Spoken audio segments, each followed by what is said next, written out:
Bears Nation podcast. It is Wednesday, April 19th, and we are 8 days from the NFL draft. Myself, Jake Hassan, joined as always by Kevin Lapka.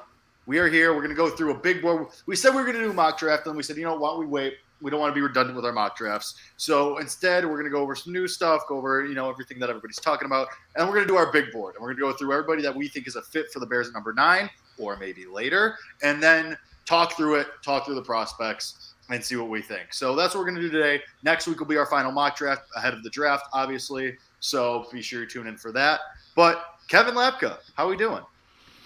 Let's do it, baby. 8 days. Come on. I'm telling you, it creeps up. Every year, it just creeps up. I don't know how it happens, but it just creeps up. We're almost here. I'm ready because the rumors are swirling, Jake. Things are circling around. I came out with an article yesterday on Tap Sportsnet. If you're not following them, check them out. All of your Bears, Cubs, Bulls, Blackhawks, White Sox news on Tap Sportsnet. That is the destination. They are sponsoring us, so shout out to them. But I did write a little article that I had. Yeah, that was a miss. Yeah, that's a whiff. It's okay. It's okay. You long day for you. I'm not in my usual spot. If people who are watching live may notice, not in my usual spot. I'm not using my usual mic. I'm different scenario right here. I am currently dog sitting this guy. As he shows the dog. What kind of dog is it? That is a great question. I don't think he even knows. And now he is going to come over and say hi. Is it a bulldog? No, it's not. No, he's just a little hound boy. But anyway, right. So not my usual setting, but that's on me. On Tap Sports, obviously, we love you, and we are brought to you by On Tap Sportsnet. As Lefty heard his name and is now over here. But anyway, we are brought to you by On Tap Sportsnet. This is Chicago at Bears Nation podcast.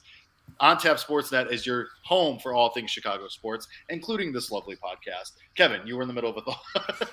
Yeah, so I wrote this article on Tap Sportsnet yesterday, did some decent traffic, and it was about the possibility of the Bears taking a player at 9 who most people have not even mentioned, and a position that most people have not even mentioned. And as we get closer to this date, and we're kind of hearing a little bit more, right? We're hearing the rumors about a possible trade down, and I'm kind of reevaluating what happened last year and rethinking everything, right? Like, I wrote in the lead of the article, the pre-draft speculation for the Bears has been dominated by four things. Jalen Carter, the tackle position, defensive line, and Jackson Smith-Njigba. Like, those four, like, outside of those four things, there's been no conversation, and for the most part, for good reason, to even consider cornerback, to even consider safety, to even consider running back, right? And to even consider a majority of the wide receivers who are not named Jackson Smith-Njigba. I get that, but when you look at the draft tendencies for Ryan Poles from 2022, and you kind of reevaluate where the Bears are at, and we've kind of been doing this the past few weeks when we try to figure out what direction the Bears may go, and we've come to the decision, as a podcast, you and I, that, look, the Bears aren't in a position right now where they have to go position of need. There's a very good chance they go best player available, and because of the opportunity now where 4 and some mocks, even 5 with Hendon Hooker skyrocketing or whatever, quarterbacks going in the top 12, you are going to get an unreal prospect at 9 if you stay there. So just real quick on the Hendon Hooker thing, I don't know if it's so much he's skyrocketing. Yes, he's doing his meetings, and people are saying that they're high on him, and that he might get into the first round. And I think that's not more so Hendon Hooker driven as it is, hey, like there's going to be some chaos at the top. You might get, 3-4 quarterbacks as the first 4 picks. Like it might go Bryce Young, hopefully Will Levis, C.J. Stroud, Anthony Richardson. So, and I say the Will Levis thing because I might be financially invested in certain areas, but that's not about that's about. Wait. Did you say Levis second overall? Yes. If you listen to You Better God. Be Bet, if you listen to You Better Be God. Bet, you might learn some things. So we may, as a show, have taken a little bit at a big price. Well, so Kevin, here's the thing though. Myself and Tyler Morales took this bet, and as well as others, obviously Nick Costos and Ken Barkley. Ken Barkley was on vacation last week. That's not important. This isn't You Better You Bet. This is Bears Nation podcast. And now this is going to be really quick. But at the time, Will Levis was 20-1 to go second overall. Okay. We had heard that maybe you might want to bet this now, just in case. because hashtag value. Will Levis is now plus 275 in some spots to go second overall. So it was more of a, hey, this number is going to come down. It's 21. It's not going to stay that forever. Let's be on the right side of this. So he might not go second overall. Probably not. But if you believe what's being said about the Texans not maybe taking a quarterback at 2 overall, and that might lead the Colts to trade up or somebody else. So that's all. It's about, and if you listen to BetQL Daily, you better bet, you'll learn these things. It's about being on the right side of the move. That's all. Not saying for sure going, but you want to be on the right side of the move. And in this particular situation, we were able to be on the right side of a 20-1 dropping to about 3-1. That's really good value, and you feel really good about that because it might not be incredibly likely, but in the event that it happens, we're not out there bet 3-1. We have one bet at 20-1 that, all right, like let's do this then. So yeah, we joke that we have a prayer circle going for it right now, but that's what it is. It's a prayer circle. It's not very likely. But anyway, just to wrap up the Hendon Hooker point, he might, maybe Houston is saying, hey, let's get him at 12 and let's trade out, because Houston does have that 12th overall pick. We talked about it when the Bears held the number 1 overall pick, and we talked about trade scenarios. But, so that Houston might be saying, all right, we'll trade to, Vegas or to Indianapolis, and then we'll trade down to stay in the top 10, and then we'll take Hooker at 12, and we'll take, Peter Skoronski at 7 or Paris Johnson or at 8 or whatever it may be. So that's all. That's just something that I think that's where that is coming from. I just went on such a tangent. No, yeah, it's good. And real quick, before we get into this top 10 list, we're going to do basically our big board, which is not that big. It's just 10 of our it's a collaborative list. Jake and I put together what we believe are our top 10 prospects for the Bears, who we think are available at 9. But before that, real quick, what you're talking about, Will Levis and CJ Stroud. When I saw this tweet today about some of the things that are being said about Stroud around the league, right? Uncoachable, work ethic maybe isn't 100% there. Is it not just an exact carbon copy of what happened to Justin Fields in 2021? Like, it seems like the exact same thing. These rumors that are also no basis. It's also CJ. Well, it's also CJ Stroud having the same agent as Deshaun Watson, which people are now. That is okay. Because of how that deal was structured and blah blah. That's fair. That's definitely part of it. But all this stuff about him being uncoachable, like, these are things that I have no basis of fact. And all of a sudden, like, you're gonna see you're right. Like, if teams get scared about those things, like they did with Justin Fields, I don't know what it was. Like, I will at some point in life they have to make a documentary of how Justin Fields fell so far, right? I mean, seriously, like, what was it? I mean, that he was my number 1 overall pick in that draft. Kevin, you were a little biased as well. But, like, at this point, the gap, I don't think there's even a gap right now between Trevor Lawrence and Justin Fields as a player. I really don't. But that's a different conversation. That's a different conversation for a different day. Come on. It shouldn't be a surprise to you. You shouldn't have that reaction. You know that's where I would stand on this. Yeah, Trevor, the team was better. They invested $80 million into the team last year. But, I mean, you get as far as the quarterback takes you in a lot of situations. Right, but Trevor Lawrence wasn't spectacular. He's good, but I believe that he could be to this point. But if you put Justin Fields in that Chargers game, I don't know if Justin Fields wins that game. Yet, that's probably true. Like, I think Trevor Lawrence has that factor already. I think Justin Fields could get there, and I think he'd take that leap. But Trevor Lawrence had that already, and I think that already, that alone puts not a huge gap, but there's a gap, a sizable one. Okay, not sizable, but there is a gap. Sure, I'll give it to you. But anyway, this situation just feels eerily similar to 2021, and the Zach Wilson, Will Levis comparisons that we've made from the jump, and then him being drafted at 2, it would align. It would align 100%. But let's get into this big board. Well, actually, before we do that too, just a quick note. I hit on it in the beginning of my opening statement here, but there's rumors about the Bears potentially trading, and it's to a specific team. It's to the Steelers at number 17. I don't know who created that rumor, but it appears to be relatively true and reputable. This is something that we have spoken about for a while, and my hunch, what did I say a week ago, right before we did the mock draft, was 55% of me thinks that they are going to trade out of the number 9 slot. 55% chance. I know that's not very definitive because I still think if a player like Jalen Carter or Tyree Wilson falls to you at 9, you cannot do it. But in the likelihood that Jalen Carter goes to the Seahawks at 5 and Tyree Wilson gets taken at 6 or 7, you can get tremendous value by trading down from number 9 to even a place like number 17. Does that preclude you from getting a superstar prospect?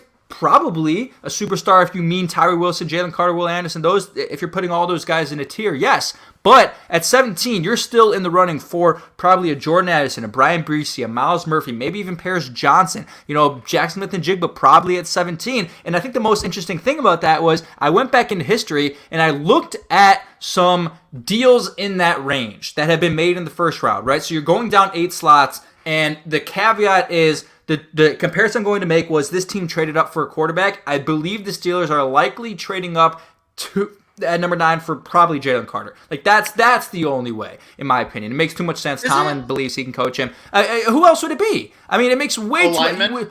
I mean, because no, I mean, yeah, their offensive line was bad. I get that, but is there anyone really outstanding enough? Like, is the gap between Skoronski and Johnson significant enough for them to trade up 8 spots? What if it's one of the receivers? We talked about how maybe Quentin. Oh, come on! Didn't they just trade for Allen Robinson? I feel like I didn't. I'm pretty sure what. I'm not saying Allen Robinson is a solution, but they have George Pickens, Deontay Johnson, Calvin Austin, Allen Robinson. Are they really? I don't. If they think Deontay Johnson's going to walk, it's just something to think about. That's all. But sure. I would say offensive lineman is probably the most likely. Okay, sure, that's fair. If Tomlin really, really likes Pete Skoronski or Paris Johnson, I think that's trade up 8 slots because here's the compensation. To protect the quarterback of the future? Maybe. I mean, I don't think he's their quarterback of the future, but obviously they think that. Here's the compensation, okay? So this was 2017, and this is kind of funny because this is the trade that the Chiefs made to get Patrick Mahomes, I think. They traded with the Chiefs. Must be. Bills get number 10, or the Bills were at number 10. They traded for the Chiefs. Chiefs get number 10. The Bills receive that year's number 22 overall pick, number 27 overall pick, and number 91 overall pick. You're talking about first-round picks there, and a third-round pick to move up 12. There's 2 first-rounders to move up 12 spots. Now this is 8 spots, not 12, and the Chiefs knew, and probably the Bills in these negotiations knew that they were trading up for a quarterback, so they get a little bit more leverage in that situation. But if you're trading down to 17, Jake, there's a chance you maybe get a pick close. Maybe you can resolve the Claypool trade basically, and get that pick back somehow if you trade down to 17. And as I said when you walked away, does it preclude you from getting what we would probably consider a superstar player in Jalen Carter or Tyree Wilson potentially or Christian Gonzalez? Yes, it does, no doubt. But is the value of the compensation you get enough to say, hey, I'm okay doing this because we are going to accrue another mid, early, second round, or even late first round pick?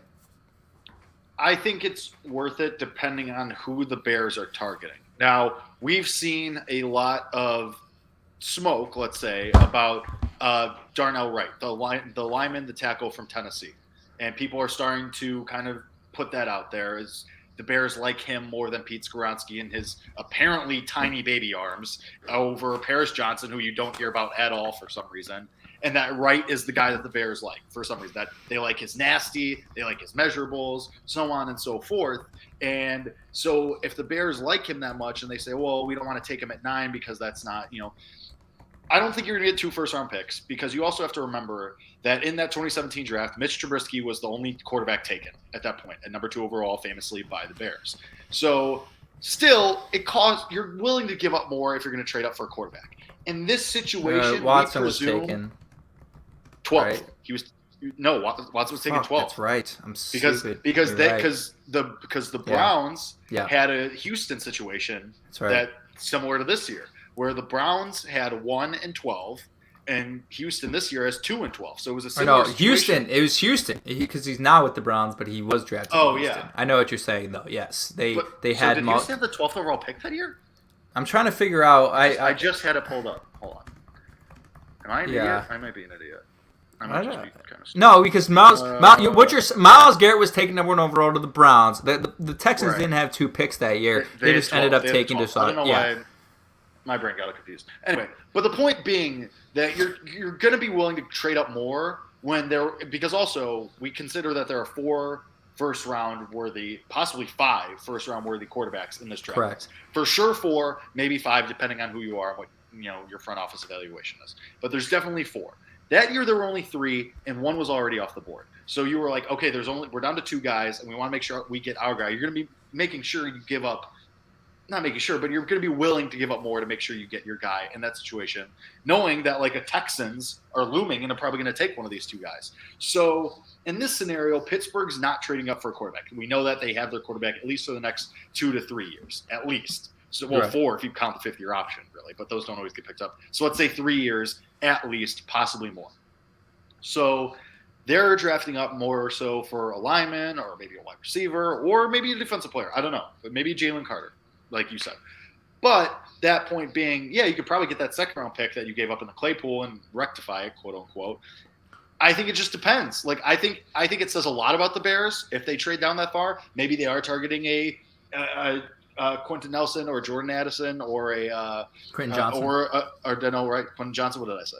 Quentin Nelson. Quentin Johnson or Jordan Addison or a Darnell Wright or whoever somewhere farther down the board where they're like, okay, we're fine passing on Skoronski and Johnson and because I picked up Parrish. Whatever. Who cares? The point being that yes, this is. I don't think it's outrageous. I don't think you're getting a first-round pick. Well, yeah, because they don't have another first-round pick to give, unless there have been situations actually where when I was looking at the history of these the compensation of these mid first-round trades, this is considered a mid first-round trade. There were some where first-round picks the following year were included. Obviously, the Steelers only have 1 first-round pick, so you couldn't get number 17 overall in the second one from 2023. But there were some situations where, if you play your cards right and you're sitting there, like if you're Ryan Poles, right? Say whoever it is, right? Say it's Jalen Carter for a hypothetical at 9, and you're talking to Mike Tomlin and you're saying, oh, I mean, God, we really want to take Jalen Carter here at 9. I mean, we just have a super high grade in him. We were considering taking him number 1 overall before we traded. I mean, this guy is a superstar. And then Mike Tomlin and the Steelers front office is hearing this, right? I forget who their GM is. They're hearing this, and you have the leverage, right? Because you're talking him up. You're saying Jalen Carter, this is the guy. And now the Steelers are like, oh God, we got to get him now. I mean, they really want him, so we got to put in this extra pick if we really want to jump up and get a guy who we think is going to be, a perennial All-Pro. And then you have the leverage in that situation to kind of get more from that team that wants to trade up for a player that they're super high on. And again, the reason why I think it's Jalen Carter is because this is a particularly unique situation. Because without all of the off-the-field issues for Jalen Carter, he is a top 4 pick, right? Consensus top 4 pick. He's a number 1 on a lot of people's board as far as the best player overall in the draft. And if you're the Steelers, you're a perfect organization and one of the top organizations that people would consider to be one of the teams that can probably take the off-the-field issues and mend them and turn him in and put him in the right situation, right? If he were drafted to, the Titans are a good franchise. I don't know. Any other franchise. Just Mike Tomlin, great players coach, would be able to deal with him. They probably see that as unbelievable value to get a player like Carter at 9, and that's why I think that they would only be willing to trade up for him, because I don't think anyone else constitutes the kind of compensation that they'd have to give up to get him. But I understand, because here you are talking about if you're the Bears, right? Going down to 17 allows you to still get potentially Darnell Wright, allows you to still potentially get Parrish Johnson if the board falls your way. The Steelers could be saying the same thing at 17 if they don't want to trade up and they still want to find a guy to protect their quarterback. So I think the trade up would be for Jalen Carter, but that's the other conversation for you now is if you're at 9, would you get, and Jalen Carter is available, would you want to actually give it up or would you draft Jalen Carter? And that kind of is a perfect segue into our big board here. Jalen Carter is not number 1 overall in our big board here of prospects that Jake and I have. Our top 10. Again, I keep calling it big board. It's more of a small board. Real quick, T3P Podcast in the chat. Do you trust Poles after hitting on 4 Pro Bowlers with 4 picks? I don't know what you mean. I was confused by that too. He has not hit 4 Pro Bowls with 4 picks. Potential Pro Bowlers, maybe? Yeah. Say what you... Gordon, Braxton would be the 4. Velas. I don't know. T3 Podcast, put back in there what you mean, and we'll try to answer that for you. But top 10, all right, Jake and I kind of collaborated on this. He might have some great, I'm sure, yeah. We collaborated on it, but it's not 100%. I'm sure Jake might have some, issues and whatever. But Let's reveal it. Our top I 10. never have issues with what you. Oh, please. I never do. When have we ever? I mean, we're rare. We're rarely on the same page, but that's what makes this fun. We agree more than I think. Yeah, maybe we do. You would think. We're not. Yeah, this isn't Skip Anyway, and Shannon. all right. Number 1 overall. All right. So, well, again, you're the one with the hot take on this, so you take it away here. All right, I'll take it away. And these are players we believe are available at number 9, right? Like, we're not including Will Anderson. We're not including, Quentin Johnson. We're not including guys who are most likely Quentin going. Johnson could be available at 9. It's hard to say, but so let's say in this situation, who do you have Quentin Johnson going to? Vegas. 5? Vegas. I mean, Vegas at 7. I don't know. I mean, it doesn't make a ton of sense, but goddamn, Quentin Johnson and Devontae Adams for, Jimmy G, that team would make the playoffs. I mean, yeah, I don't know, but I think Vegas could be a playoff team anyway. But it's just that's interesting. Atlanta. I don't think you're wrong. Detroit wouldn't do it. Seattle wouldn't do it. I don't know. It just feels like a majority of mocks Johnson's going before 9, don't you think? Or am I reading wrong mocks? I feel like I haven't seen that. All right, so you want to include Johnson in this? Yeah, I think so. All right, so we're going to amend this, but number 1 overall. Let's get to it. It ain't Jalen Carter, it's Tyree Wilson. Jake, I sent you an outrageous text today, and I don't 100% believe the text that I sent you about this, but it had to be said. The gap between, in my opinion, Tyree Wilson and Will Anderson is not as big as people make it out to be. I had never from the start thought that Will Anderson was the prospect that Myles Garrett was, or the prospect that even, Nick Bosa was. I say he's probably on the Nick Bosa level. But I did it felt like, okay, Myles Garrett that year, or even Jadeveon Clowney as a prospect, right? A consensus, unbelievable players, right? Will Anderson, his stats are there, the accolades are there, but if I'm being honest, when I watch him on tape, the tape is extremely impressive, but it doesn't pop any more to me than Tyree Wilson's tape does. Tyree Wilson lacks the accolades. He lacks playing at a school like Alabama in the SEC. He plays in the Big 12. He played in the Big 12 at Texas Tech. I get all those things, but when I watch the tape of Tyree Wilson and I look at the measurables and the projectables of what he can become, I see Khalil Mack out of him, and I see, he's a little bit more of a work in progress than Will Anderson. When you're drafting a player at number 1 overall or top 3, you expect that player to be a difference maker from day 1, and Will Anderson will be that. He could potentially be a Pro Bowler, right, in his first year. Tyree Wilson could be a very good player this year, but he probably needs a little bit of work, to work on his pass rush moves, because right now he uses a lot of his size and power to get to the quarterback, work on his finesse, work with Matt Eberflus and the defensive line coach the defensive line coach whose name I don't know. I probably should Let's say Alan Williams, the defensive coordinator. Yeah, sure, Alan Williams. To get him to be a very polished player. And the text I sent Jake was, I think at the end of the day, Tyree Wilson could be just as good, if not better, of an NFL player than Will Anderson. I know it's an outrageous thing to say. I know it seems outrageous, but... Let me say this. Yeah. If I had the list in front of me, on the Mount Rushmore of absurd texts you have sent me, I don't think that would be on it. I don't think it's that outrageous because we've seen Tyree Wilson's stock go way up throughout this whole process, throughout from the combine to the meetings to everything. All anybody's talking about is Tyree Wilson and how good he is and how much of a good guy he is and how well he's testing and so on and so forth. So I don't think it's I responded to your text. I said, that's a take. I don't think it's outrageous. I don't think it's crazy.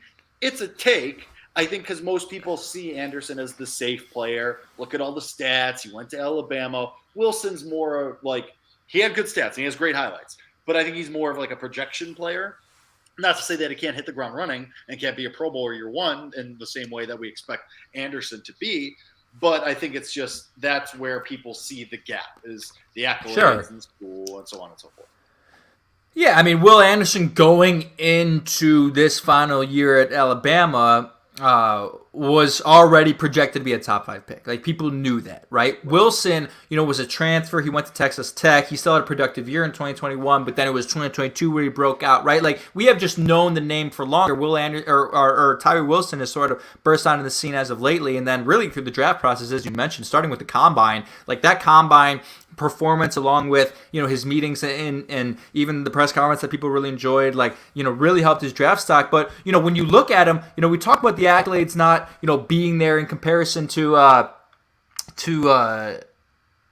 Will Anderson, but I mean he was still effective. That's not to say he was just getting 2 to 3 sacks and he was just really effective, but he it wasn't showing up on the stats. This guy was getting after the quarterback. I thought I had the stats in the doc. I can't find them right now, but his numbers from college were actually he was really setting quite records. He literally was setting records. Right. I had it written. I think we mentioned it last week. Some of the records that he was setting there in Texas Tech, and All-American, all these things like that. But again, just another quick synopsis. I made the comparison to Khalil Mack, which I think is actually a really good comparison when you watch him on tape. He is 3 inches taller than Khalil Mack, though. This guy is 6'6", Jake. He's huge, and he's just elite size and length that allows him to disrupt runs from anywhere on the defensive line. He just dominates at the line of scrimmage. Sure, he's not as explosive and doesn't have the same bend as Khalil Mack because he's a little bit taller, but that athleticism is right there for me. When you watch this guy, Jake, it's just a burst and it's just a boom, man. It's a burst and a boom, and it's just your guy is down on the ground and Tyree Wilson celebrating. It's just, this guy is an athletic freak, and he's going to do insane things at the NFL level that people are going to be like, there's only a handful of guys in the league that can do this, right? Those insane things that Khalil Mack did, picking up Tristan Wirfs and throwing him to the ground with one arm, right? Those are things that Tyree Wilson can do that a lot of other players in the NFL cannot. So that's why he's my consensus number 1 overall on the top 10. I don't know if you really think Jalen Carter is that. I'm not even talking about him off the field. As a pure prospect, Tyree Wilson, number 1 guy. He's dynamite. So I don't disagree with anything that you said. I think Tyree Wilson is awesome. I think if he's there at number 9, you take him, no doubt about it, 1,000%. I think Jalen Carter is still ahead of him for me, just because you talk about that Khalil Mack factor. That look at the crazy stuff, the one arm thing. Do we remember what happened in the SEC championship game? When Jalen Carter is holding Jaden Daniels in one arm and pointing to the sky, be like, we're one. Let's go. And he's holding another grown-ass man in his arm like a child. To be completely, transparent, Jaden Daniels is not a small dude. He's 6'3", 200-something pounds. Jaden Daniels is not small. And Jalen Carter's holding him with one arm while he's celebrating with the other. It's that to me. And I know we have the off-field stuff, and maybe he is, people talk about the pro day, and that was still while things were going on. Maybe he was just dealing with some anxiety and, stress relative to that. Maybe that has been resolved. I don't know. That's not my place to say. If the Bears sign off, I was thinking about this all day today. Not all day, but for a couple hours today when I was, and especially walking home thinking about the show. If the Bears sign off on this, if Matt Eberflus and Ryan Poles sign off on Jalen Carter and they say, we've heard everything we need to hear, he talked to us, we've asked him these questions, and they're not obviously going to tell us exactly what questions, but we have to assume it comes up, and they draft him anyway, I'm gonna be okay with it. I'm gonna trust Ryan Poles and Matt Eberflus because they have talked about since day one building a culture, drafting guys with character, bringing in guys with character, and establishing and cultivating this certain culture. If all of this happens and they still draft Jalen Carter, I'm trusting their judgment. If they have the signature of approval, then I'm like, cool, great, good, cool, I'm good. Then I have no further questions because I'm not in those meetings. I'm not there. You're not there. Anyone in the media is not there. Maybe we could guess the questions. Maybe some things get leaked, but we're not there for the whole however long those meetings are. If they draft Jalen Carter, I'm good, and then I'm excited because this is a guy that could do stuff that Khalil Mack 100%. Did as far as game wrecking and making those crazy plays. No slight against Tyree Wilson. Not saying I don't want him. Not saying that he's a bad player. They're completely the opposite, actually. Like I said, if Tyree Wilson's there at 9 and Jalen Carter isn't, or whoever's number 1 on your board, I am perfectly A-OK getting fired up for Tyree Wilson. Great. Perfect. cool, sign me up. You need an edge rusher. I think he's a monster. But I'm just saying, for me, Jalen Carter, I think has that slightly more edge as far as big game-wrecking play goes. And that's why he's one for me, but Tyree Wilson's close too. Yeah, and it's totally fair. And I think, people are going to be cautious if Jalen Carter were drafted by the Bears, right? But as you say, they shouldn't be. Like, we are aware of how this organization operates for the most part under the Ryan Poles regime and of the character and everything. Like, if they've been very open about it. Right. It's not like Ryan Pace, where famously Joe Ostrowski has Ryan Pace as his profile picture peeking through the door. You don't have that. Ryan Poles is front and center in your face every other day. Yeah, which is actually really refreshing. And it's not like this is just made up. When you look at the players that they drafted and the players they brought in, they all fit the bill. Like, this is a real thing. This isn't just things that Ryan Poles has said that's just smoke that haven't been backed up with the acquisitions that he's made. No, like, the players that he has gone after in the draft and in free agency have been high character players. Like, we know this. The only thing that is sort of interesting is, like, if somehow he's in the NFL, he's an unfixable, which I don't think this is true. I don't think that he's an unfixable person. He can't fix what he's, no, like, not at all. But if that were to be the case, right, and the off-the-field issues continued and it derailed his career, then it makes you look like even more of a clown if you were to draft him because you were aware of that being a risk when you did it. And I don't know if Ryan Poles is willing to take that chance to where, look, we tried our best, Jalen Carter just, couldn't get it together in his own head or whatever. And guess what? It's our fault because we had saw the signs before, but we banked on the talent. And there's going to be people say, well, you can't blame him because you banked on the talent, but the signs were there. And that's the only reason why I think they might not be willing to take the risk. Again, that's not how I feel. I think Jalen Carter's I think he's going to be fine in the right situation. I think Matt Eberflus is a coach along with Alan Williams, and this is a place that could actually be really good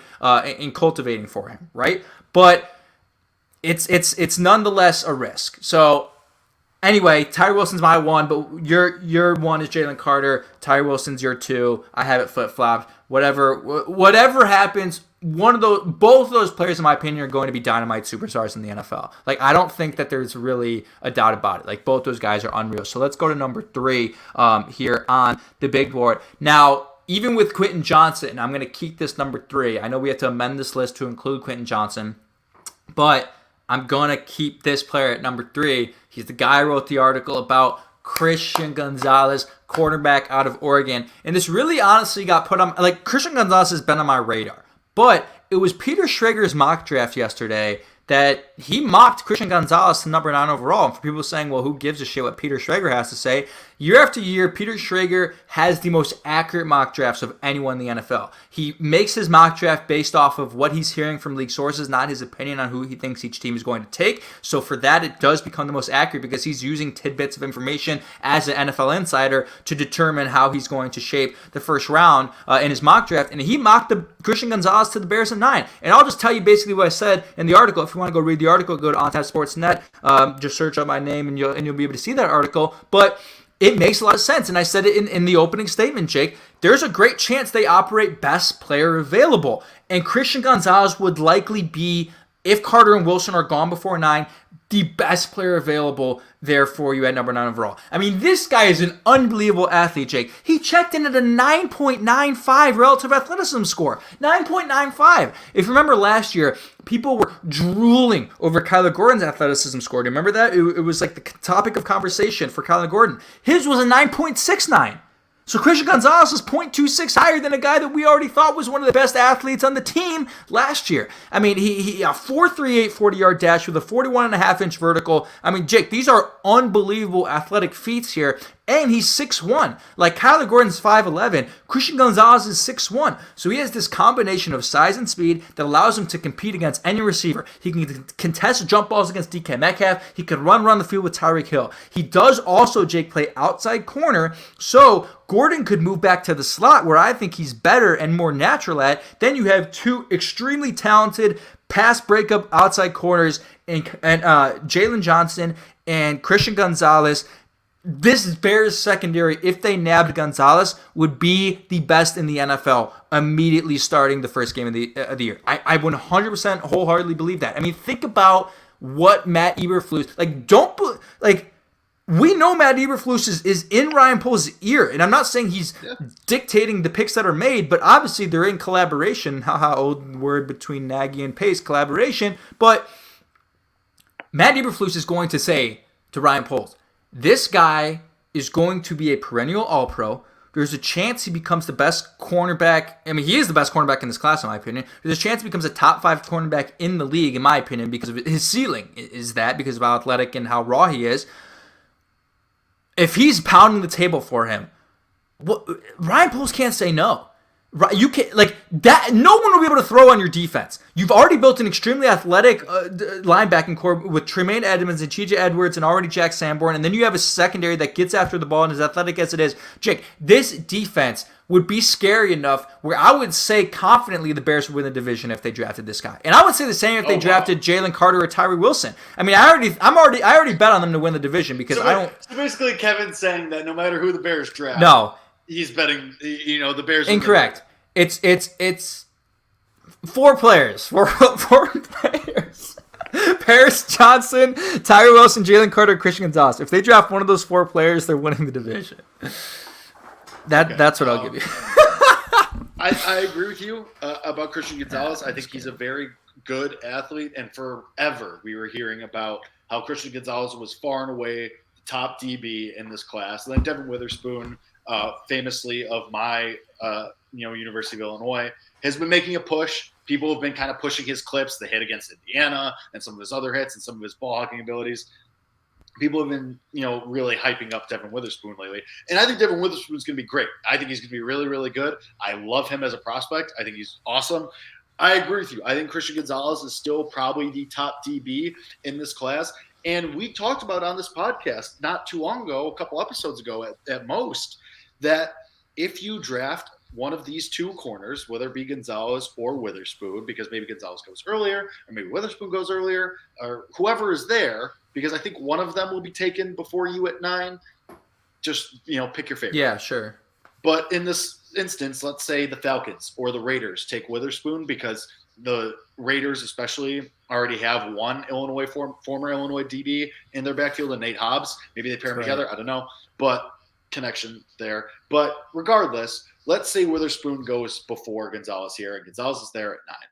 We talked about this, that you can slide Gordon to the slot, and then you have Johnson on the outside already, who we know is very, very good when he's on the field, but is very, very good, possibly all-pro caliber, definitely Pro Bowl caliber. So you pair all those 3 guys together. And then, like you said, I think this is a very athletic defense. This is a very good, fast defense, a defense that gets after the ball. I wouldn't hate Gonzalez at all. And similar to Wilson and Carter, I'd be happy with that and go, this makes the defense better. This makes you better 100%. Immediately. And that's going to happen with most of the guys that we talk about tonight. But the fact being that Gonzalez is a really good prospect who is far and away considered the number 1 overall in his class at his position. And also, let's think about it this way. Jalen Johnson's on the eve of free agency. That's your insurance if he leaves. Hopefully he doesn't, and hopefully you're able to reach an extension with him sometime over the summer. That's fair. But if Jalen Johnson leaves, your insurance is built in already, and you don't have to worry about it. So It kind of fits everything here and gives you checks a lot of different boxes, let's say, in one kind of neat package as far as Gonzalez goes. Your article was great. If anybody hasn't read it, read it. If anyone hasn't read it yet, I very much recommend that you go to OnTap Sportsnet and look at Kevin's article on Christian Gonzalez. It's very good. He breaks all this down way more in depth than we have so far. But Gonzalez is good. I have no problem with him being here at 3. And again, it's I said before, right? The pre-draft speculation has been tackle, defensive line. That's it. It shouldn't be that. It just shouldn't be. Like, this is a player who is going to make your football team better, and you never say no to players who are going to make your football team better, regardless of the circumstances, right? If you're the Philadelphia Eagles, in a majority of situations, like, you believe that, hey, we are X player away from winning the Super Bowl. We've spent enough money on our roster. We've spent enough money everywhere. We just came up short. Maybe we need Bijan Robinson to take us to the promised land, right? The Bears are still multiple holes away to where So the They Eagles, can you're talking afford about- this. Well, no, I'm just saying that talking about- this. Well, no, I'm just saying that they're a team that is in position, right, or in a place where they are almost required to draft position of need. Would it make sense for the Eagles to draft Quentin Johnson? No, even if he was the best player available to them. Would it make sense for them to draft, an offensive lineman? No, even if it were available to them. They have to draft position of need. The Bears have flexibility. They're not going to win the Super Bowl this year. They can afford to draft a player, and then hey, if Arguably in a we're bad one, way, they have flexibility. what's that? Arguably in a bad way, they have flexibility. Yes, in a bad way, correct? Because they have multiple holes to fill. You're 100% right. But I mean, Jake, the quarterback hasn't been taken before pick number 9 since 2019. It's been a while, but again, because of what's going on, Okudah was number 3 overall. No, a quarterback hasn't been taken before number 9 since 2019. So Okudah was taken before pick number 9. Right. The last time a player hasn't been taken mean. before. I don't know who was the first cornerback Whatever, taken who that cares? year. Go on. But usually, the point is that typically a cornerback is taken before, like if Christian Gonzalez is the first cornerback off the board, typically a cornerback would have been taken before pick number 9. I think he's going to go before Witherspoon, but you would be lucky, is what I'm saying, to get him at number 9. And because of this situation this year with the density of quarterbacks, it is a luxury and a possibility for you to get a player like this. And he's on, Jake, I'll put him although he's a different position, I'll put him in the same tier as Jalen Carter and Tyre Wilson. I will. Oh, wow. I will. I mean, that's how high I am on him. I mean, I wrote this article on him for a reason. Like, this guy is a stud. And there's a chance that someone sees something out of Devin Witherspoon and he goes first, and I think that's a mistake. But, like, for example, what was it, 2 years ago? I mean, J.C. Horn was taken before Patrick Surtain, right? J.C. Horn's good, but Patrick Surtain's going to end up probably being a top 10 cornerback in NFL history at the rate that he's going right now. So I'm just all in on Christian Gonzalez. Real quick, there's a chat I want to mention. Actually, we'll get to this because this player is on our top 10. We'll get to these chats in a little bit because this player is in our top 10. So Christian Gonzalez at number 3. Let's go to number 4 here on our big board of top 10 prospects available for the Bears at number 9. Paris Johnson, Jake. That's where I'm going at with number 4. Do you have a gripe with this? Do you have a gripe with this? Would you want Witherspoon I don't higher? have a gripe so much as I have a question. So, Okay. Did you put Paris Johnson here, your Ohio State bias aside? Because, I was looking at this, and I was trying to think through it the way. Did you put Paris Johnson here because of he seemingly has a higher floor than Skoronski and Wright? Because everything you talk about. Skoronski seems to be the top-rated offensive lineman. Everything you read seems to have him going ahead of Johnson and Wright. But, everyone talks about the arm length or if he has to change positions. Is it because Johnson is, exceptional athlete, can play either tackle, is going to be really solid, just might not have that all-pro upside? Where Skoronski, it's like he could be all-pro guard. He could be all-pro tackle. In the right, blah, blah, blah. And then Wright, especially, too, is like it has to be in the right situation, and that is more projection. Was part of that in your evaluation here, putting Johnson 4, because he seemingly has a higher floor, is safer, or is less of a projection than Skoronski and Wright? Yes, and it's because of the position. Look, there's too much speculation about whether Skoronski's a guard or a tackle because of the arm length. I'm not here to tell you that, right? No one can tell you that. But at this point, speculation tells you that it's a risk that he could not play tackle, right? It's not definitive. So at this given point, the Bears need a tackle more than they need a guard. They're actually deep at guard. When you think about the acquisition of Nate Davis, and if Cody White here were to end up staying at guard, which we are unsure about, they're deep enough at guard where taking a guard, if he were to end up to be that, makes absolutely no sense. For that sake, like even if they project him to be a tackle, but then they get into camp and he's struggling, right? And the arm length is coming out to be true and they have to flex him to guard, then that's a reach. That would be a reach in my opinion. If he turned out to not be suited for tackle in the NFL and had to play guard, that would be a reach at 9. So I do Paris Johnson because that floor at tackle and because he's guaranteed to be at that position, whether it is left or right. He has the ability to play both, which is also an asset that is nice about him. You have to project him higher because of that floor and because of what the Bears need. I know I just talked about best player available, but when it comes to this, when you look at the offensive line, I just think it's deep enough to where that would be a situation where you would say, hey, look, we have too many guards. We invested a little bit of money into guard with Nate Davis. It doesn't make sense for us to get a guy who could potentially become a guard. And this Tiff in the chat, says Lucas Patrick, no faith in him. Yeah, you can have no faith in him, but he's on the roster. You have no reason to load more guys on the roster who play the same position, especially with a pick as valuable as number 9 overall. Jake, I'm out on Skoronski. I think there's a 0% chance they draft him. That's where I'm at. I think there's a 0% chance they draft him. I just think it's too risky, and I'm sure, there have been football people who have come on the score and said, well, this arm length thing means nothing. There's plenty of tackles who, are effective in the NFL with that arm length. Sure, that can be true, but guess what? It's not worth the risk for me at number 1 overall. There's too many prospects. We already have listed the prospect pool, Jake.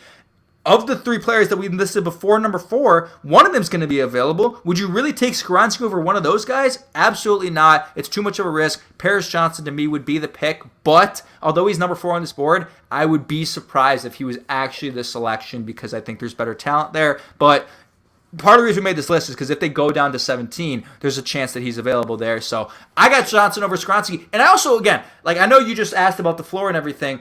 I also think he's just pretty much on the same level as a prospect overall. There's nothing about Skoronski that screams like Quentin Nelson or screams, hey, consensus top 5 pick. He's good and he's solid and he replaced Rashawn Slater and he's powerful and he can, prove that in college, but I don't know. I don't think the gap between him and Johnson is significant enough to say, look, screw this, let's take him. So, full disclosure, my 4-5, I do not have Johnson at 4. I do have Skoronski at 4 on my list. I have Johnson at 5. Because part of this for me is positionally. You need offensive linemen. I put Skoronski at 4 instead of Johnson just because, I'm not going to pretend like I'm some offensive lineman expert. I'm not going to pretend like I watched every Northwestern game, even though I went to school in the Big Ten. I'm not going to pretend that I watched every Ohio State game again because, I'm not going to pretend that. I'm going to lean more on what I read, what people tell me, and what people like, and I assume this is who you're alluding to, like Brian Baldinger, who goes on the score, goes out everywhere. Does these lineman breakdowns, does these prospect breakdowns. People like that. I defer to those people because they know more than me. That's just 100%. how. Or people on the Athletic. Whether that be Dane Brugler or Kevin Fishbane or whoever, I defer to those people because they watch these things more closely than I do, and they have experience watching these things. If somebody tells me that Pete Skoronski has all-pro potential, even if it's at guard, you need that. Listen, I like the Bears' foundational pieces, what they have in Braxton Jones. I like what they have in Tevin Jenkins. I still think Cody Whitehair can be solid. I think Larry Borum's fine as a swing tackle, maybe a 6th offensive lineman, or in a pinch, a starting right tackle. I think these guys are fine. None of these guys have that upside. Maybe Tevin Jenkins, I don't know. He has to stay on the field for me to really get there. But Pete Skoronski, despite the arm length, despite, what you're hearing, these negative dings against him, I hear all-pro potential, whether that be a tackle or guard, and I think that's something the Bears need because that's what the Bears are lacking. That they're lacking that blue chip talent. They're lacking that all-pro type of pedigree. So that's why, for me, Skoronski's at 4 and Johnson's at 5. I agree with everything you said about Johnson. High floor, super solid, could probably be a Pro Bowl or tackle at left or right. Great. I just put Skoronski a little bit ahead just because you need, as the Bears, we talked about it already, that upside and the holes that you need to fill, you need that all-pro upside. That's greater risk, greater reward. It's greater risk, greater reward, right? Sure. I mean, I don't know if you see the risk as the same as I do, but the way you just explained that to me was you're already under the assumption that he's a guard. I mean, regardless, and that goes back to Ryan Poles and Matt Eberflus. How do they see it? I don't know. Is a guard valuable enough to be taken at number 9, right? We know tackle's the more valuable position, and if he ends up playing left tackle, if he ends up blocking the blind side of your franchise quarterback for the next 4 years, I'm talking about Paris Johnson, the value of that, and if he's good, the value of that number 9 is worth, what did the Chiefs just give Orlando, or not the Chiefs, who did Orlando Brown sign to now? I'm forgetting. Who signed Orlando Brown in Bengals? What did the Bengals just give Orlando Brown? Right? He's worth that if he ends up blocking the blind side of your quarterback at a Pro Bowl level for 4 straight years during your Super Bowl window. That, to me, is why I have him higher because, yeah, and I forget what they paid him. And actually, his contract wasn't outrageous with the Bengals. But I think he's actually making I don't even know. Nothing close to what we thought he was going to make. But I just think it's the position thing, man. And again, the same thing that you said. I will defer to someone else who's played offensive line in the NFL, who knows more about that, to really tell me if he's truly going to be okay at tackle with the arm length. But the fact that it's speculation is enough for me to say, hey, there's a chance he gets to camp and he's getting dominated by certain guys on that defensive line because of that. And I don't want that to be the case. I don't want to draft a tackle and have that player turn to guard and lose value for a pick as valuable as number 9 overall. I mean, I think people are kind of sneezing at the fact that this is a number 9 overall pick, right? But when you think about it, for the Bears, I'll put it this way, it's the 5th overall pick for the Bears. Because if 4 quarterbacks are taken before then, they're not taking a single quarterback. They're getting the 5th best player on their board probably, because not a single quarterback's on their board. So for them, this is the 5th overall pick in the draft. I don't know if he's worth that. That's just where I'm at with this. So we have Skoronski, Johnson, flipped, whatever. I have a guy here, Jake, that recently, and we'll kind of speed this up because we're running out of time, has skyrocketed up the board, and I think is a chance that they take him, not at 9, but probably later if they trade down, which seems more likely. Kalijah Kancey is a freak. I mean, people watch his tape. Jake, this guy's unbelievable. I don't know what we've missed. What did we miss? How did I not delve into this deeper? Because nobody watches Pitt games. I guess, but Pitt was like a top 25 team in the country, but ACC like football, it's just really. I mean, but hey, look, I mean, it was Chris Sims actually that made the comparison to Aaron Donald between Kalijah Kancey and for who Kalijah Kancey's comp is. And look, the Pitt thing is there, but Jake, these guys play the same.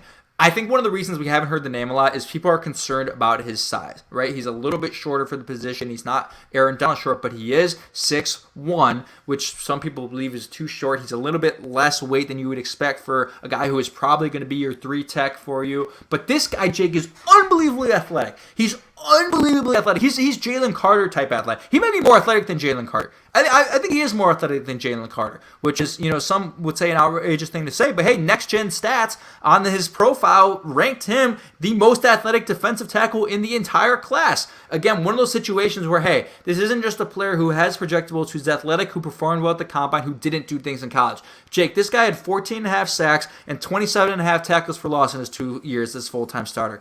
27.5 tackles for loss. Are you kidding me? He just gets into the backfield like this. He's unbelievably athletic. I know people are worried about the size, but history tells us the same way it does for Bryce Young. History tells us that the size doesn't matter that much if he's as athletic and unbelievable as he is, right? Aaron Donald's 5'11"? Like, these things always, it's more of a risk, sure, but they don't always matter. Jake, Kalijah Kancey, there's a chance.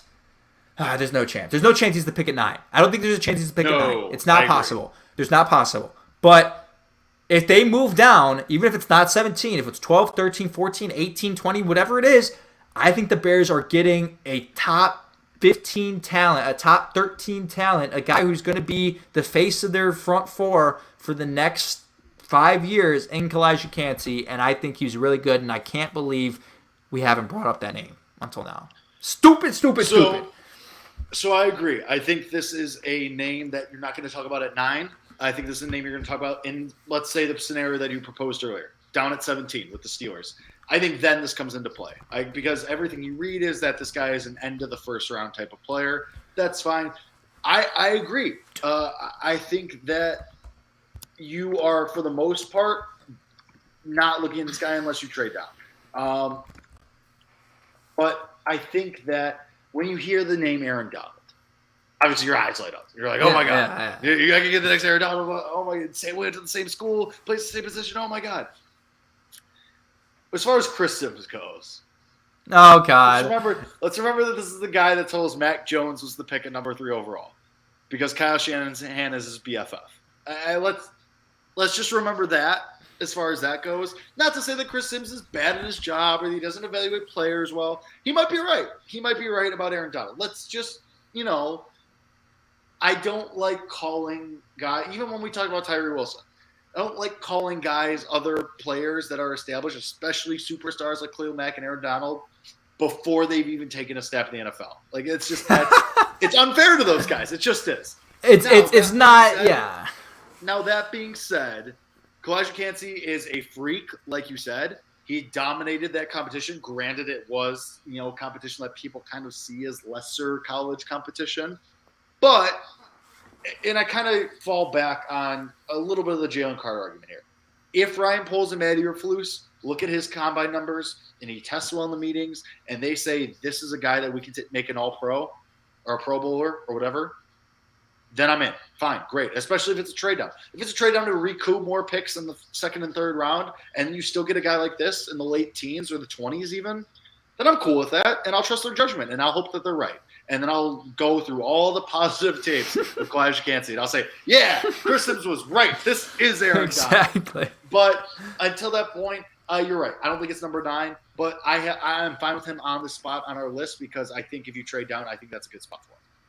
And I'm not saying by comparing him that, like, that's the thing about my comparisons, right? Like, I'm going to do a full mock draft for On Tap, the first round coming out, next week. And I have comparisons like to each player. And it's not that I think that player will achieve what the comparison player has achieved, right? Like, I'm not saying, like, Aaron Donald's the best defensive player of all time, in my opinion. And I'm not saying that Kalijah Kancey is going to become the best defensive player of all time. I'm just saying that it's the traits that are similar, right? The size, the way he plays, the athleticism, like those are what for me drives the comparison, not what, like I think like Lance Zierlein is the guy who does the NFL prospect profiles. Like his comparisons are always, I think, what that player will end up being when you, right? Like he compared, I think, Kalijah Kancey to Ezekiel Ansah. Like, which could be fair as far as what that player ends up being. But the traits for this guy are very Aaron Donald-esque as far as the athleticism and everything. I'll ask our guy Dwayne Brown, who worked with the trainer that we had on the pod last year, who worked with Brisker and works with a lot of pick guys, works with Aaron Donald as his trainer. If he works with Kancey, since Kancey's a pit guy and he works with a lot of guys in the pit area, I'll ask him if he worked with Kancey. But yeah, this guy is he's good, man. And look, if anyone who listening to this has been doing a PFF mock draft recently, he's rising, Jake. I mean, I think he's up to 13 overall on PFF, and I think his ADP is up to 16 or something. So that's right in that range of where we think a Bears trade down could happen. And other teams, real quick, because I'm just going to kind of go through the last 4 names. I don't have much to say about the last 4 names on our top 10. Real quick, what other than the Steelers, right? Because it wasn't just the rumor to the Steelers that was created about them going down to 17. David Kaplan, who's he's been on this podcast before, sometimes reputable, sometimes not, as far as his sources when it comes to these things, said that it's the Bears' intent to trade down from number 9. Like that his source is telling him that is their intent. So if that were to happen, I'm trying to look at the other teams here in the middle of the first round or even a little bit later that would be willing to trade up, and there's a few that kind of pique my interest, okay? Washington, if in the event that one of the 4 falls, if it's Anderson or Levis, right, and they need to trade up for a quarterback, or Hooker, for some reason they want to trade up for Hooker at 9, which seems outrageous. Washington, Tampa Bay is in desperate need of a solution at quarterback. If they want to move up and get their guy at 9, that's a possibility. Those are 2 teams that I would just kind of pin as probably the most likely options. I mean, I can't imagine anyone else in that range. The Jets aren't going to do it. The Patriots probably won't do it. They don't like giving up picks. Green Bay's not trading with the Bears. It's just not happening.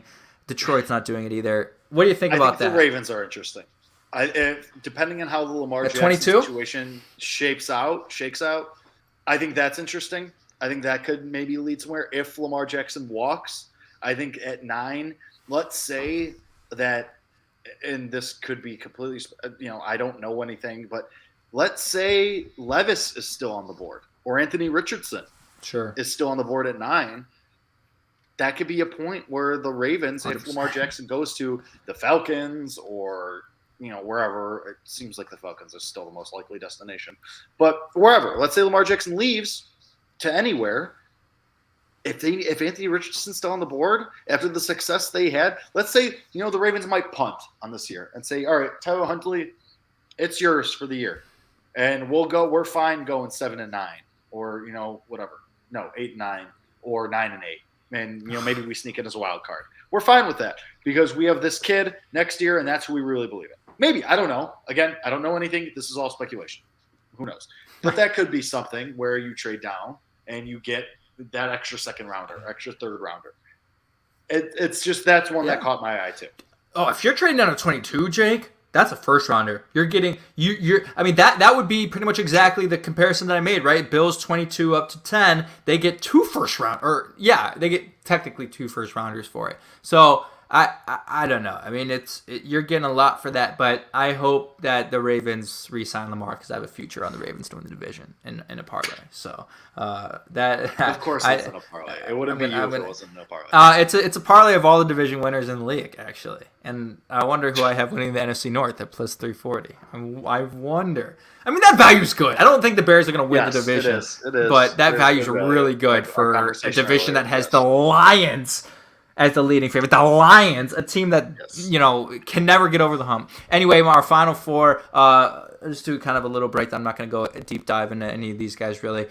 Devin Witherspoon at 6 or 7. Devin Witherspoon at 7. Jackson Smith-Njigba at 8, Nolan Smith at 9, Lucas Van Ness at 10. I think Devin Witherspoon has kind of fallen for me. He's not the athlete that I thought he was, right? I mean, he's a good athlete, but he's not Gonzalez-type athletic. He's versatile, and he does win man-to-man frequently. I'll kind of defer to you if you have anything on Devin Witherspoon because you watched him a lot at U of I, but I just don't see him. He's a shutdown corner probably, but he's just not the same prospect as Christian Gonzalez for me. Sure, I get the athleticism scores don't pop like they do for Gonzalez, which is totally fine. I think Witherspoon's still going to be a really good corner. I would be totally happy. I don't have a gripe with him being on this list. One thing that I'll point out, as far as just the rest of the list goes, Nolan Smith being at 9 on the list. I think people are forgetting about Nolan Smith and how good he was. Injury has knocked him down, and now it's, projections for him are all over the place as far as where he's going to get drafted. I think he'd be someone kind of similar to Kalijah Kancey, where if they trade down, because I don't think he's going to be at 9, but I think if they trade down to 17 or 22 or somewhere in that range, I think then he becomes more of an option. And that's where I kind of see that fit. I'm going to say something that makes you really mad. I don't get JSN on this list unless they trade down to 22. I just don't see it. Right. Okay, fair. Sorry. You know what we forgot? I forgot about the amendment to the list with Quentin Johnson. I forgot about that. In that case, yes, Quentin Johnson is replaced for Jackson Smith-Njigba. But if that were not the case, Jake, who would you put in that list instead of him? Come on. Name a player. Come on. I mean, again, this is why I said, remember, even if Johnson's available, there's something about JSN that the connection to Justin Fields just makes it seem more likely. Sure. Johnson's the better prospect. But when you go into training camp, Jake, and you don't have to worry about timing. You don't have to worry about knowing the timing of this guy's routes, how he runs the routes. You've done it with him before. And not just done it, was effective. JSN was the leading receiver that year for Ohio State. He was unreal. How good have the Bears been at keeping injury-plagued players on the field he's not injury-plagued. Look, Jake, come on. He's not injury-plagued. I know everyone's concerned about what happened. He played 2 games. Is that a real concern for you, though? Because he played 2 games. That shouldn't be a concern for you. He played 2 games, and I think in the back of his mind, he was always cautious about waiting for the draft. I mean, rest on the laurels of that Rose Bowl, really? Maybe. And hey, maybe I'm the idiot. Maybe he gets drafted in the top 15 or something, and I'm the idiot. But just the Bears, especially just like a guy who only played 2 games, paired with the Bears, who historically, over the 20-plus years that you and I have both been alive, can't keep guys healthy. That just seems like a match made in the 7th ring of hell to me. I'm sure if he goes somewhere else, he's going to be great and be awesome. If he goes to the Bears, plays 3 games. That, I can feel it in my bones. I can feel it in my bones. I get it. I that scares the hell out of me, right? The history scares the hell out of me. But yes, as someone who's tuned, terrible history in managing injuries. Correct, and not as bad as the Chicago White Sox, but different Chicago sports team. Same curse. Not quite the same. But as someone who's tuned in to Ohio State football, right, and has a lot of friends who are reporters and knows people who are sources and everything, Jake, he could have played in that semifinal game. He could have played against Michigan if he wanted. I mean, come on. Like, I think, and I don't, I also, there's going to be people who say, well, that's a testament to his character. Why do you want to play? Hamstring injury, I don't know. I'm not going to look that deep into it. I'm not seeing it as that big of a concern. Especially on the Soldier Field. Oh, God. It just screams disaster. Come on. Okay, first of all, disaster. That grass looked good last year. The re-siding they did on that grass was good, and it's better than field turf. Historically, players are like, oh, this is not great. Soldier Field's terrible to walk on. Like, more ACLs are torn on field turf, Jake, than natural grass. This is not an anti-Jackson Smith and Jigba. It is. It's just you're a hater. Yes, famously so. But true. It's just more this guy with an injury history that is documented as he only played 2 games last year. What season though? It's not like every year in college he's had a hamstring. It's the most recent season. Paired with the Bears' history of mismanaging injuries, which is the biggest part for me. Okay, fine. Makes my skin crawl. Just screams to, like, do we not remember, especially soft tissue injuries, Alshon Jeffrey? Not that he went on to be some star anywhere else, but time. I mean, he won a Super Bowl with the Eagles, but yeah. Fair. Just the hamstring, and then the other soft, or the groin, or what have you. It doesn't sit right with me. This is more of a Bears comment than Jackson Smith and Jigba comment. Okay, fine. You're not a hater anymore. I get it. I respect that. But I will say, for the sake of this list that is amended because Quentin Johnson could be available for you at 9, Quentin Johnson needs to be on this list. I mean, this guy is the best wide receiver prospect in the class, and he's a freak. His comp for me is DeAndre Hopkins. That's his comp, right? He's got the speed to run away from everyone. He's not the fastest guy in the world, but he does have the speed to run away from people. He did it in the semifinal game against Michigan. He's done it in a handful of games. His tape is full of that stuff, but he also has the hands to make contested catches against anyone. His vertical is ridiculous. You want to talk about athletic players? Well, he might be the most athletic in the class, along with Christian Gonzalez. I mean, this guy is also a freak. I don't think his 40 time really jumped off the board. Let me check his 40 time. I should have had that written down. I'll double check that. But I mean, he not only to me is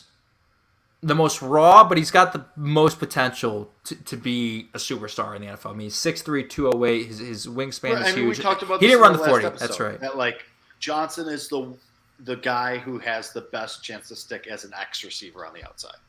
Yeah. Like, we talked about this. Right. And I'm so back and forth on it. Like, again, not at 9, but if it were 22, I just don't know if wide receiver is the right move. I just don't know. I agree. Official mock draft is coming out next week. We call that a tease. Jake and I will reveal our official, full 7-round mock drafts that each of us will do. I don't think I'm gonna mock a wide receiver to the Bears though. I At all? No, not in the first round. Okay. Also, and this goes back to someone in the chat who's like, they're drafting JSN after a trade and then trading Mooney. Adam Dobbs, I appreciate you in the comments. That might be one of the worst comments I've ever seen. If they trade Mooney, that is blasphemous. I mean, he's gonna get an extension. The phone lines at the score are gonna be busy. Yeah, that is blasphemous. Yeah, I don't know. And here's what as much as I was, lauding my Jackson Smith and Jigba, his floor is not that high. If I'm being complete, or sorry, his ceiling is not that high. His floor is exceptionally high. I mean, the guy can run routes really well, but there's a great chance Jackson Smith and Jigba ends up being Jarvis Landry. You know what I mean? Like he just ends up being like a really solid player for you. I don't think that's my official comp on him, but he ends up being really solid for you. A couple Pro Bowls, right? Really effective. I don't hate that actually. That sort of seems to be my comp. I think Jarvis Landry was a second rounder though, but nonetheless, that rounds out the list. I think we hit on everyone else that we had there at the bottom. We had Nolan Smith, Lucas Van Ness. You made the great point about Nolan Smith. Hey Jake, there's people that I think when we did our mock draft last week with the simulation of PFF, didn't Nolan Smith go to the Lions at like 5? I'm pretty sure. Did he? I'm pretty sure, like, Nolan Smith, like, PFF is high. weird. I think he was in the first round. Or maybe You might the be Lions right. had 2 first-round picks, right? I think he went to the second. I think he went to the that's number what it 18 was. overall, the Lions. So I might be mistaken. But nonetheless, you're right. Nolan Smith is intriguing. They have it. Our top 10 prospects for the Bears at 9. It's going to be And then interesting. we'll man. We're just 8 be days wrong. away. And we'll just be wrong. That's the thing about this, Jake, is like, this might be the draft where I have in history where you really just don't know what's going to happen. A lot of times, I mean, even with the first overall pick, I mean, Bryce Young has pretty much moved in to be the overall favorite, right? I mean, he's what now, like plus or minus like 350 now, right? I mean, what are the odds? He's like far and away the favorite. But after that, I mean, you have no idea as far as the whole Jalen Carter situation, right? You know, the wide receiver class isn't deep, the cornerback isn't deep, the tackle, like, there's not a lot of dynamite for a lot of people, what they would consider super dynamite prospects at the top of each position. You know what I mean? So it's really, I think we're gonna get to a point on Thursday, and just a little nugget. I'm working at the Score on Thursday, so we've done live draft shows in the past. We won't have a live draft show, but we'll have coverage on Monday. We'll do a full breakdown of every pick. We'll have that for you. We just won't have a live show on Thursday or Friday, or we'll have it on Friday night, but not Thursday.